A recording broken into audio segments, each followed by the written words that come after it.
Hello বন্ধুরা, আবারও চলে এসেছি একটা নিউ ব্লগ নিয়ে। এখানে আমরা ঘুরতে এসেছি আর কি।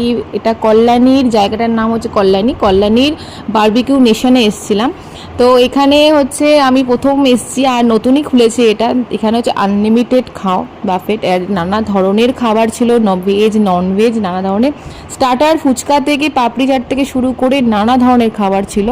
যারা ভেজ খায় ভেজ, যারা ননভেজ খায় ননভেজের ছিল, তন্দুরি ছিল, নানা ধরনের chilli, baby chilli, corn type না, চিকেন আর কি। অনেক ধরনের ভুলেও গেছে কিছু কিছু খাবার। যাই হোক, দেখে সব রকম খাবারগুলো আমি শুধু ভিডিও করছিলাম যে আমার এত ভালো লাগছে দেখতে। সব তো আর খাওয়া যায়নি, কারণ একদিনে এত খাওয়া সম্বন্ধে, কিন্তু আমরা রয়ে শোয়ে বসে খাচ্ছিলাম। 9:30টায় ঢুকেছি আর আমরা রাত্রির 11:15 অবধি ওখানে ছিলাম। তারপরেও ওটা 11:30 অবধি বন্ধ হয়, মানে থাকে, তো যতক্ষণ খুশি 11:30 অবধি থাকো। তো মেয়ে আমরা সবাই মিলে খাচ্ছি, আনন্দ করছি, গল্প করছি, রয়ে শোয়ে। জায়গাটা এত ভালো হয়েছে, আমি নেক্সট টাইম আবার যাবো। রান্নাগুলো দুর্দান্ত ছিল। আজকের মতো এইটুকু। ভিডিওটা ভালো লাইক করো, শেয়ার করো, টাটা।